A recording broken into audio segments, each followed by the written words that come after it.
faces and do that to them to get it straightened out, so be it. Go and do it.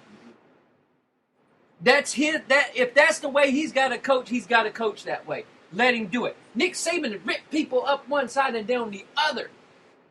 He made people cry. This guy comes from the Nick Saban way of doing things. Nick Saban has made people cry on the sideline. Grown-ass men that were NFL players, he made them cry when they were at Miami.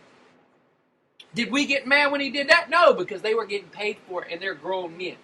These kids, like I said before, these kids, when they go to college, just because they can play a sport really well, get coddled and they get entitled. Just like Coach Mack said at the end of the game.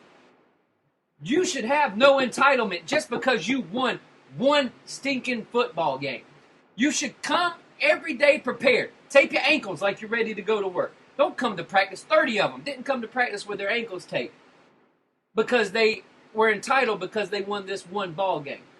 You're not here to win one ball game. You're here to win multiple ball games. You're here to make an impression on people in the next level so you can go and enjoy the game that you love playing and make money off of it. Some of these kids aren't going to get to do that. Some of these kids know that this is their last chance to play football, so they're going out and giving it all the heart and soul they can. The entitled ones are the ones that are coming out and not giving it everything because they want to save something for when they go pro. If you don't give it all right now, you're not going to be able to show them anything when you go pro. That's what he's trying to tell them. Your entitlements only are going to take you so far. You don't need to come in here and think you're going to be entitled and think you're going to be pampered and think you're going to have all this just given to you. You have to work for it. And that's what I like about him. He said the exact same thing I've been saying. You're not entitled. You're not entitled to nothing. You're not entitled just because you had a good game, you ain't going to come in here and work the next day. You need to come and work every single day. If this is your passion and if this is the thing you want to do for the rest of your life or for however long you can do it so you can make a good living, then you need to come here and you need to show passion and you don't need to show a thing of entitlement. And you don't need to think that you're better than everybody else just because you're here. I agree wholeheartedly, man. I agree wholeheartedly. So, Kevin covered all the bases on that. I'm not going to add any more to it. Goddamn That sissy. was great. Paul Feinbaum is a sissy. Paul Feinbaum brought it up and said, well, he should have never did this. Shut the hell up, you wuss. You old coot. You, for one, should know better. You probably got yelled at, but you wanted to say something different just so you could have people like me say that you're an idiot. All right, no problem. I'll call you an idiot. All right, so we got 2 Thursday games, 1 pro, 1 college. Number 11 Clemson versus Louisville. Who you got? Ooh, scary game for Clemson. Louisville always does that weird shit where they beat somebody they're not supposed to. Yeah, I think Clemson pulls it out, but I think it'll be close. I got Clemson too. All right, then of course the Broncos is going to Kansas City. Kansas City. And you know who I'm going with. I'm going with Denver. No. I'll just go with City with that like that. So, but I expect it to be a great game, low-scoring game. Arrowhead is always a tough place for Denver to play. So, big rivalry. And I'm not going to go into detail how much I hate Kansas City, but let's go ahead and just keep it moving forward and close the podcast. Well, they hate you too. Yeah, I'm sure they do. They got a Friday night games. All right. Yeah. Wow, Friday night games. FSU against Boston College. Bye, FSU. Chestnut Hill, Massachusetts. Bye, FSU. They got a beautiful field out there. Boston College gives them fits. Yeah, they do. They give them fits. And Everett Golson is turning into a turnover machine. Bye, FSU. Boise State. Y'all better hand the ball off to Devin Cook as much as you can. Yeah, you looking rough. You better give him the damn ball as much as you can. Because if you got to rely on Golston, y'all are screwed. I think I called that too. There you go. All right. Oh, another thing I wanted to talk about. A lot of things you saw in the NFL are a lot of people are starting to speed up their offenses. Oh yeah.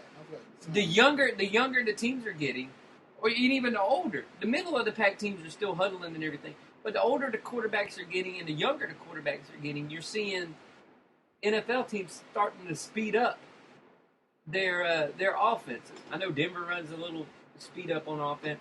New England's been doing it forever. Yeah. Philly, of course.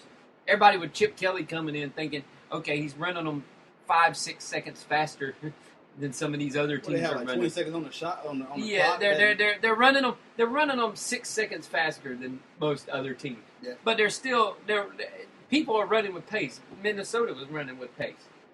It's just the thing that I'm seeing is everything's starting to buck towards speeding up your offenses a little bit to make life easier on your quarterback. It seems like everything's making it. It makes it simpler for these QBs because you're seeing them as soon as they speed up, you're seeing short hit throws and everything, and it's turning into a quicker football league now. And it. Are you enjoying that? Yeah, I enjoy the hell out of a quicker offense. I wish we would do it just because I think it would help a younger quarterback be able to develop more. Yeah. It's not necessarily play calling. It's the pace in which you're calling the plays. Yeah. Is what I've been saying. People are like, well, the play calling in Jacksonville sucks. It's not the play calling. It's the pace in which they're running it. They're giving you too much time to think. When you come to the line, if you're running one of these fast-paced offenses, you come to the line, you had the play in your head, you run the play.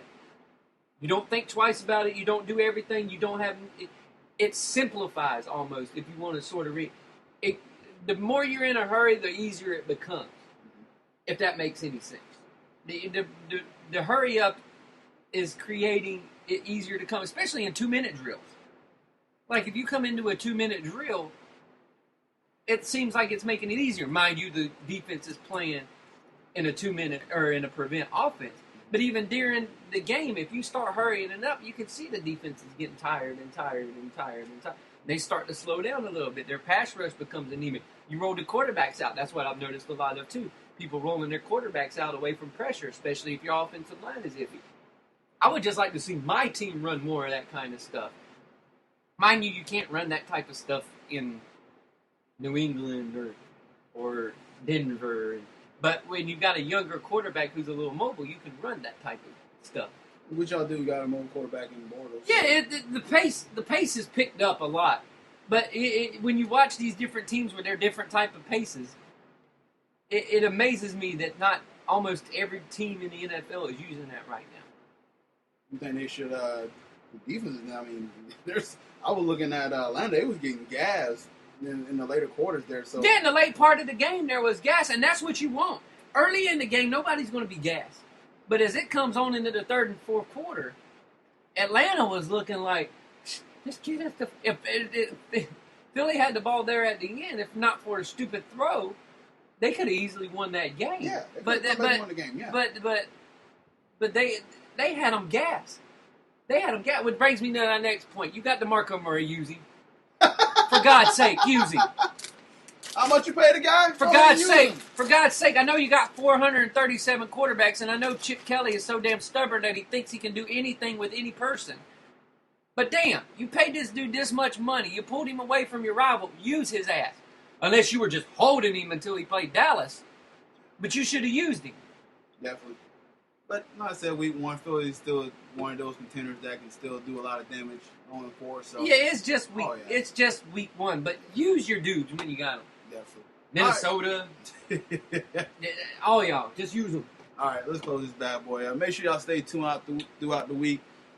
We'll try to do something this weekend here because I know we got some college and pro football, so we'll get on top of that. You can follow this podcast page on Twitter. You can go to @BossNotCourt. You can find me at @CP. I'm at Kevin C2415. All right. You can also download the Boss Not Court podcast content at Podomatic. You just type in @CP.podomatic.com.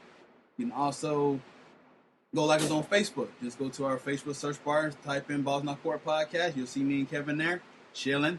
Give us a like. Give us some feedback, suggestions, anything that you have, any questions. We'd be glad to answer anything or just talk to you. So it doesn't matter. Just link up with us. Also, we're on iTunes. We're on TuneIn Radio, Stitcher, iHeartRadio, Spreaker, Windows, Zoom, and many other sites as well. Type us in Google and Bing. Type in the Balls Not Court podcast. We'll pop up everywhere. So, all right. Well, that should do it. It was a short podcast. We just want to recap really quick of college and NFL football, and we'll get some football starting tomorrow. So, yeah, you go Broncos. This is Cortez Falls speaking for Kevin Carter. Y'all have a wonderful evening. Bye.